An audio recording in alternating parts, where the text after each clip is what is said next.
এবার আসুন রেডিয়েশনটা কি। রেডিয়েশন মানে অস্ত্রোপচার নয়। এতে যে উচ্চ শক্তির যে রশ্মি ব্যবহার করা হয়ে থাকে সেটি ক্যান্সারের কোষ ধ্বংস করে দেয়। কিছু রোগীর ক্ষেত্রে শরীরের বাইরে থেকেও রেডিয়েশন দেওয়া হয়ে থাকে, আবার কিছু ক্ষেত্রে প্রস্টেটের ভিতরে বিশেষ করে বিশেষ তেজস্ক্রিয় বীজ স্থাপন করা হয়ে থাকে, যেটাকে আমরা ইন্ট্রাভেসিক্যাল বলে থাকি।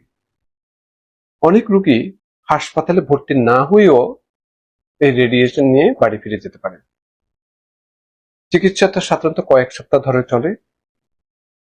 তো আসুন জেনে নিই তাহলে কোন চিকিৎসাটা সবচেয়ে বেশি গুরুত্বপূর্ণ। এখানে সবচেয়ে বেশি গুরুত্বপূর্ণ বিষয় হচ্ছে যে যদি ক্যান্সার শুধুমাত্র প্রস্টেটের মধ্যে সীমাবদ্ধ থাকে তাহলে বর্তমান তথ্য অনুযায়ী অপারেশন এবং রেডিয়েশন দুটি খুব কার্যকরী চিকিৎসা। অনেক রোগীর ক্ষেত্রে দুই পদ্ধতি দীর্ঘমেয়াদী ফলাফল কাছাকাছি হতে পারে।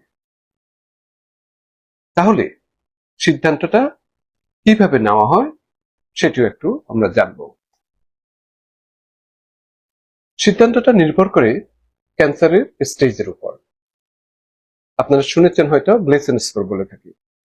এই গ্লেসন স্কোর কত, এটার উপর নির্ভর করে অনেক কিছু ট্রিটমেন্টটা দেওয়া হয়ে থাকে। রোগীর বয়সটা কেমন, রোগীর অন্য শারীরিক কোনো অসুস্থতা আছে কিনা, কোনো ক্রনিক কোমরবিডিটি আছে কিনা, বিভিন্ন ধরনের জটিল রোগ আছে কিনা, রোগীর ব্যক্তিগত কোনো পছন্দ আছে কিনা এবং সম্ভাব্য পার্শ্ব প্রতিক্রিয়াগুলো আপনাকে জানতে হবে এবং এরপরে আপনি ডিসিশনটা নিতে স্বাচ্ছন্দ্য বোধ করবেন।